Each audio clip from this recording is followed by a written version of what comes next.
the sprawling, sordid, and sacred scripture of rock and roll, certain figures are etched in permanent ink. They are the household names, the glorious rock gods, and tragic poets whose stories have been told and retold until they've become modern folklore.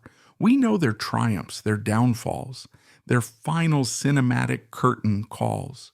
But the history of music is also a history of ghosts. It's haunted by specters, by foundational figures who burned with such a bizarre, otherworldly light that their sudden absence left not just a void, but a profound and lingering mystery. They are the footnotes that deserve to be headlines, the riddles that defy easy answers. For the legendary primordial psychobilly swamp stomp of a band known as the Cramps, the most significant and enigmatic ghost in their machine has a name: Bryan Gregory.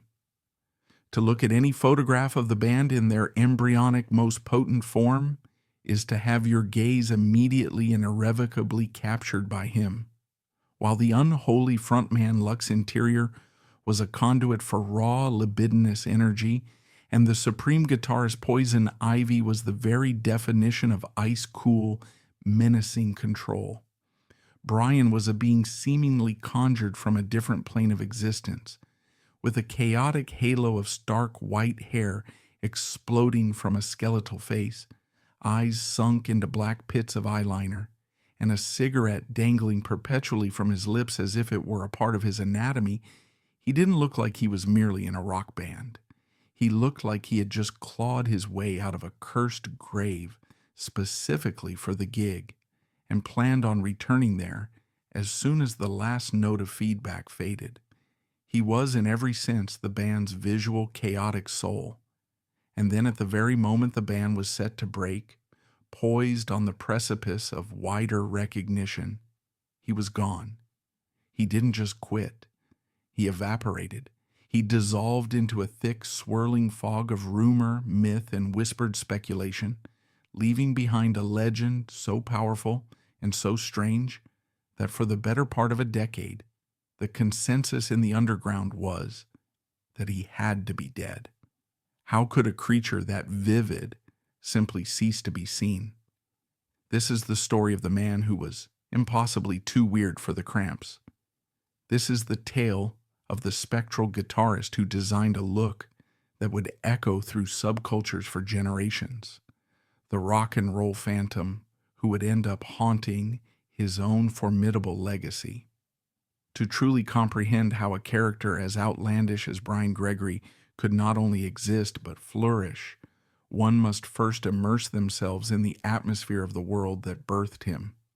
We must travel back in time to New York City in the mid-1970s.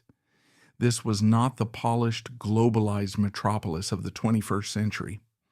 The New York of that era was a city teetering on the brink of collapse. It was a concrete jungle in the most literal sense, a place of profound urban decay. The city was financially bankrupt, a fact famously punctuated by the 1975 Daily News headline, "Ford to City, Drop Dead." Municipal services were slashed, sanitation strikes left mountains of garbage festering on the sidewalks in the summer heat, and a sense of lawlessness pervaded the streets. Entire sections of the Bronx and Brooklyn were scarred by arson, resembling post-apocalyptic landscapes. The subways were rolling canvases of graffiti, but also mobile dens of danger. A cloud of paranoia hung heavy in the air, intensified by the terrifying reign of the Son of Sam killer in the summer of 1977. This was a city that felt broken, dangerous, and abandoned. Yet, it is often in such fallow ground that the most resilient and exotic flowers of creativity bloom.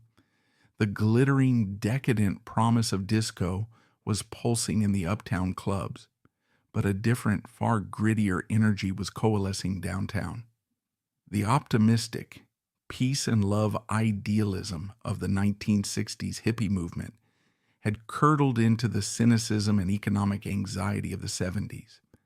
A new generation of artists, musicians, and poets, fueled by cheap rent amphetamines, and a profound sense of boredom were creating a new culture from the city's detritus. At the epicenter of this musical earthquake was a dingy, narrow bar on the Bowery, a street then famous for its flop houses and derelicts.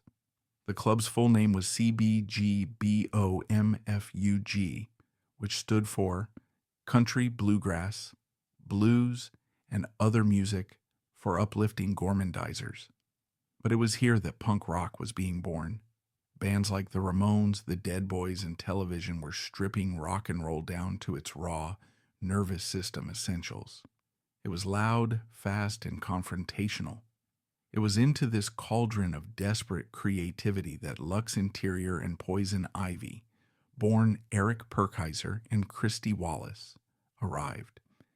As transplants from Ohio and California, they were quintessential outsiders, bonded by a shared obsession with the forgotten radioactive trash of American pop culture. Their holy texts were not political treatises, but obscure rockabilly 45s, lurid pulp fiction novels, schlocky B-horror movies, and vintage fetish photography. They saw the raw, untamed energy of early rock and roll, the music of Hasil Adkins, Link Wray, and the Collins Kids, as a form of primal therapy, a way to exorcise the demons of a repressed post-war America. They weren't just forming a band, they were curating a new, bizarre aesthetic. They were the Cramps, and they were looking for kindred spirits, fellow freaks, to join their unholy crusade. They needed someone who didn't just understand their vision, but who looked like he had been living inside it his entire life. His name was Greg Becker, before he shed his mortal coil to become Bryan Gregory. Born in the heart of the American automotive industry, Detroit, Michigan, he was a product of the industrial Rust Belt. This was a landscape of concrete, steel, and the ghosts of American manufacturing might. It was a world away from the sun-drenched fantasies of California or the intellectual art scenes of New York, and it bred a certain kind of toughness and a disregard for convention. The story of how he entered the orbit of Lux and Ivy is a piece of rock and roll folklore so perfectly cinematic that it feels destined. The year was 1976. Lux and Ivy were hitchhiking, and the vehicle that screeched to a halt to pick them up was a beat-up Volkswagen. Behind the wheel was Bryan Gregory. It was a moment of profound cosmic convergence, a meeting of three distinct points of weirdness that would fuse together to create a new, volatile element on the periodic table of rock and roll. Shortly after this fateful encounter, Bryan joined Lux and Ivy in New York City, and with the addition of Bryan's sister, Pam Balaam Gregory, on drums, the first incarnation of the Cramps was born. It became immediately apparent that Bryan was far more than just a guitar player. He was a walking, breathing art installation. He was the band's aesthetic is made manifest. He took his long, dark hair and, using a harsh chemical bleach, transformed it into a stark, ghostly white mane that seemed to crackle with static electricity. This was a radical statement in an era before punk hair became a codified style. It was a shocking, unnatural look that stood in stark contrast to the shag haircuts of mainstream rock, and even the darker locks of his fellow punks.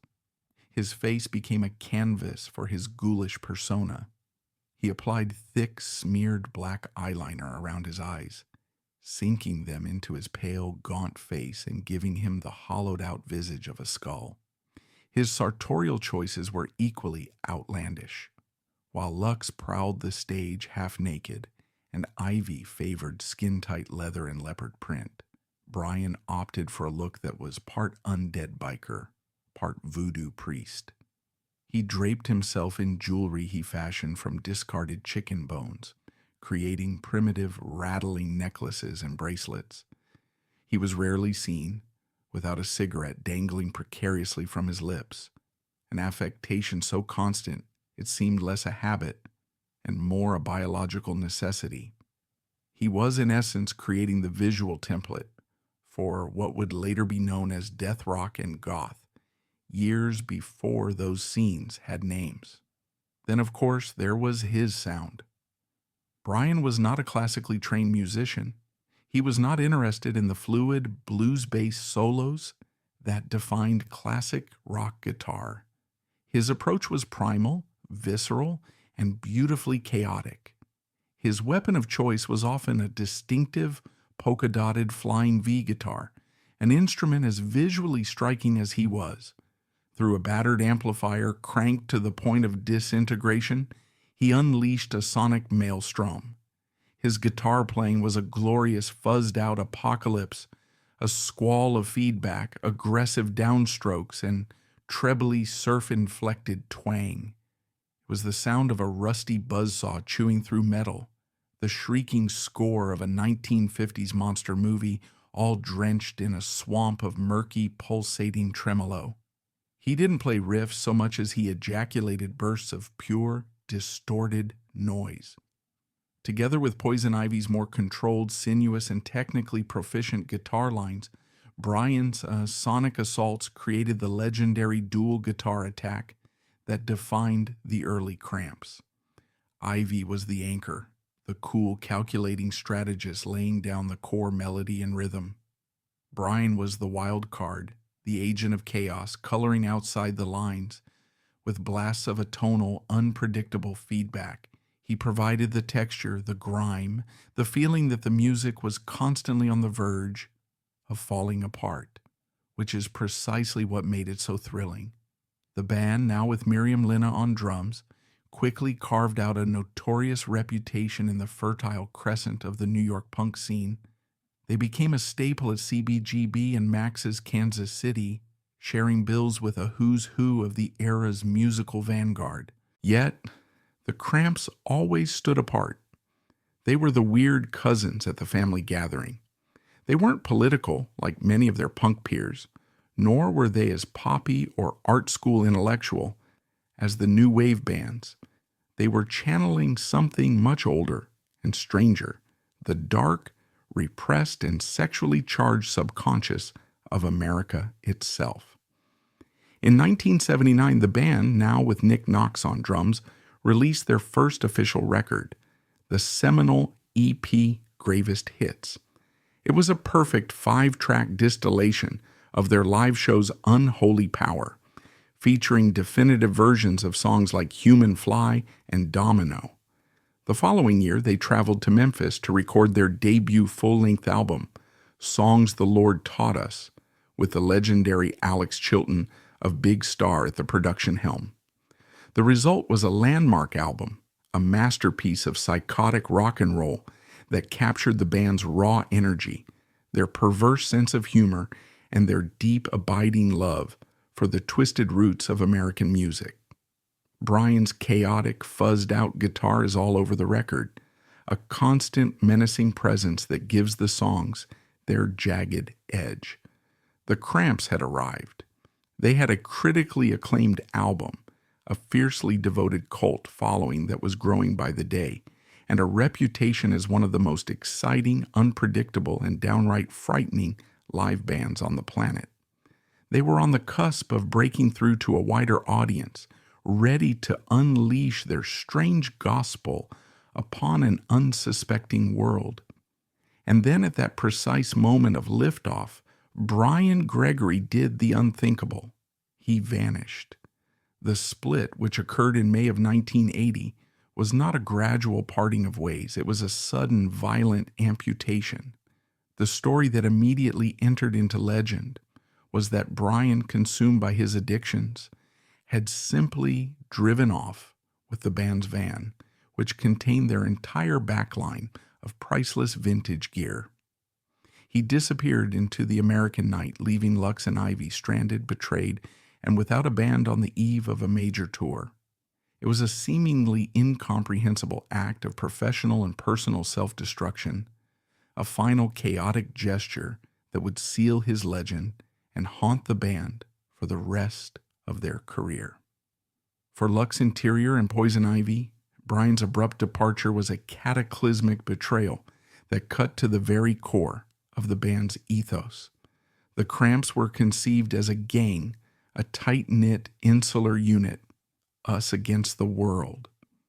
Their partnership was famously intense, a two-person fortress built to withstand the pressures of the music industry and the banality of the outside world. Bryan's act of desertion and the alleged theft of their sacred gear was a violation of that code. Lux and Ivy were also notoriously, almost puritanically, anti-hard drugs. They saw the heroin use that was rampant in the punk scene not as a romantic affectation but as a pathetic and destructive cliché, an impediment to creativity and professionalism. Bryan's escalating heroin addiction had become an untenable problem. In the years that followed, when they spoke of him in interviews, it was rarely with nostalgia or fondness. They painted a picture of an unreliable and paranoid addict whose actions had been a profound betrayal. "We were a three-way thing, an equilateral triangle," Ivy once explained, and one of the elements just combusted and was gone. To them, he was a casualty of his own weakness, a creative force who had allowed his demons to consume him. But what was Bryan's side of the story? This is where the narrative becomes a fractured mosaic of rumor, speculation, and the recollections of those on the periphery. Bryan himself became a virtual recluse after leaving the band, granting almost no interviews and offering no public explanation for his actions. He became a ghost in his own life story, his silence creating a vacuum that was quickly filled by myth. However, piecing together the fragments that exist, a more complex and tragic picture emerges. Some friends and associates have suggested that Bryan felt increasingly alienated and marginalized within the band's power structure. The creative and personal partnership between Lux and Ivy was so complete, so all-consuming, that it may have left little room for a third party, no matter how integral. It's plausible that Bryan felt his own creative contributions were being undervalued. He was not just the weird-looking guitar player. He was a key architect of the band's entire visual aesthetic, from designing flyers and logos to defining their ghoulish stage presence. He may have felt that he was becoming a caricature, his persona more important than his person. There were also likely disputes over the mundane but corrosive issues that plague so many bands, money and songwriting credits. As the band's profile grew, these issues would have become more pressing. His heroin addiction was undoubtedly the central accelerating factor in his decline. The drug warped his perception, fueled his paranoia, and made him increasingly erratic and unreliable. The act of taking the van, viewed through this lens, might be seen less as a calculated theft and more as a desperate, impulsive act of a man in the throes of a powerful addiction, a man no longer capable of rational thought. It was a cry for help that sounded like a declaration of war. After he drove out of the band's life, Bryan Gregory effectively fell off the face of the earth. In an age before the internet and social media, a person could still truly disappear, and Bryan did so with an almost supernatural completeness. He was replaced in the Cramps by the gifted Kid Congo Powers, a guitarist who would go on to have his own legendary career with the Gun Club and Nick Cave and the Bad Seeds. The Cramps, after a brief stumble, continued their ascent. They toured relentlessly, recorded more classic albums, and saw their cult following swell into a global phenomenon. But Bryan was gone, and into the vacuum of his absence, the rumors began to fester. The most potent, and the one that quickly took on the weight of fact, was that Bryan Gregory was dead. It was a story that made a certain kind of grim, romantic sense. He was a creature of the night, a man who lived on the precipice, consumed by a dark and dangerous addiction. It was all too easy for fans to believe that his nihilistic lifestyle had finally caught up with him. For the better part of the 1980s, the underground music scene accepted his death as a tragic but unsurprising postscript to his time in the band. He had become the ultimate rock and roll martyr, a cautionary tale whispered in hushed tones in dive bars and record stores. The only problem was it wasn't true. Bryan Gregory was alive, though perhaps not entirely well. He was a living legend that the world had already eulogized. The story of Bryan Gregory is a quintessential rock and roll tragedy, but it is also a profound and complex parable about the volatile chemistry of art, the corrosive nature of addiction, and the way in which myth can become more powerful than reality. His dramatic exit from the Cramps, a move that seemed like career suicide, paradoxically, ended up being the very thing that immortalized him. Had he stayed with the band, sobered up and settled into the role of an elder statesman of weird rock, his mystique might have inevitably faded. He would have become a man, subject to the indignities of time and the compromises of a long career. But by disappearing, by becoming a ghost, he remained forever frozen in time. He is eternally the gaunt, wild-eyed ghoul from the black and white photographs of 1979, a permanent fixture in the band's most potent and dangerous era. He became a crucial part of their origin myth, a symbol of the untamed, authentic chaos from which they emerged. The controversy surrounding the split serves as a stark reminder of the brutal realities that often churn beneath the surface of our favorite bands. We, the audience, see the unified gang on stage, the seemingly unbreakable bond. We rarely witness the internal power struggles, the bitter financial disputes, and the all-too-human demons that can shatter even the most formidable creative partnerships. The simplistic narrative is that Bryan was kicked out for his drug use. The more complex truth is that he was a being of pure, unadulterated chaos in a unit that, for all its monstrous imagery, was becoming an increasingly disciplined and professional machine, largely under the steady, pragmatic hand of Poison Ivy. In the end, there was simply no room for a ghost in that machine. His significance, however, radiates far beyond the internal politics of a single band. Visually, Bryan Gregory was a true pioneer, a visionary whose influence has been both profound and pervasive. Long before goth became a codified and often parodied subculture, Bryan was single-handedly crafting its core aesthetic.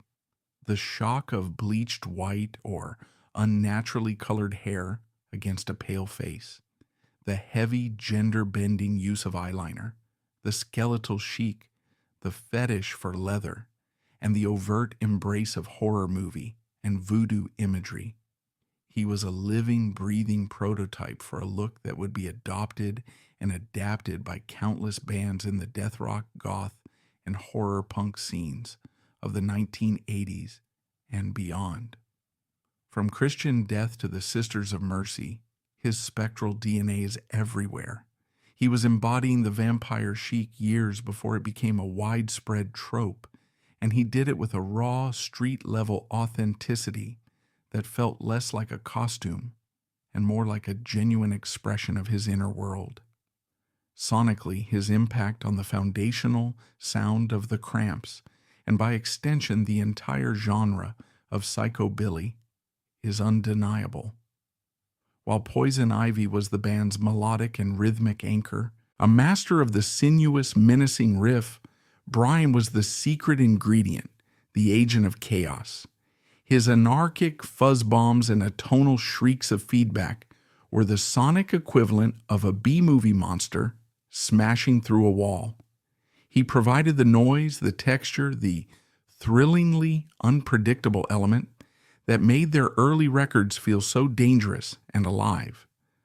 When he left, the band continued to make brilliant music, but a certain element of unhinged, truly frightening danger was inevitably lost. They became a more polished, more controlled unit. They had lost their ghoul. The story of him being rumored dead is perhaps the most fascinating and telling aspect of his entire legacy. It is a perfect case study in the power of rock and roll mythology. In the absence of concrete information, fans and scene stairs will always create their own narratives, and the story of the brilliant doomed musician who burned out and died young is the most romantic and enduring archetype of them all. Bryan became a living embodiment of that myth, a phantom walking the earth while his own obituary was being written in the pages of fanzines and whispered across continents. It's a story so bizarre and so uniquely suited to his otherworldly persona that it has become an inseparable part of his legend. For nearly 2 decades, the legend of Bryan Gregory remained frozen in the amber of 1980, a rock and roll ghost story. But the man, Greg Becker, continued to live his life, a strange and nomadic existence, far from the glare of the music industry. He drifted from Florida to Arizona, taking on a series of unconventional jobs that seemed strangely in keeping with his bizarre persona. He worked as a tattoo artist, a proprietor of an adult bookstore, and, in one particularly surreal chapter, as a manager for a company of phone sex operators. He reportedly got married and dedicated time to his passion for visual art, particularly crafting intricate jewelry. He was living a life that was still on the fringes, still unconventional, but it was a life lived in the quiet shadows of anonymity. His life is a cautionary tale, to be sure, about the devastating power of addiction and the often unforgiving nature of the music business. But it is also a story about the strange and enduring power of myth. In the end, Bryan Gregory may have become more famous, more legendary in his absence than he ever would have been had he stayed. By disappearing, he became an enigma, a puzzle with a missing piece, and it is that very mystery that has kept his spirit alive. Greg Becker, the man, is gone. But Bryan Gregory, the legend, the spectral ghoul with the shock of white hair and the polka dot flying V, is immortal. He remains a potent symbol of that brief, glorious moment when rock and roll was genuinely dangerous, when the freaks and the misfits and the monsters ruled the night, and when a band could sound like it had just crawled covered in dirt and glory straight out of the grave. He was the ghost in the machine, the phantom of the rock show, and his strange, fuzzy, magnificent noise will continue to echo in the darkness forever. And that's all for today's video. If you like this video, hit that thumbs up, let us know your thoughts in the comments section, and subscribe so you won't miss out on future uploads. See you next time.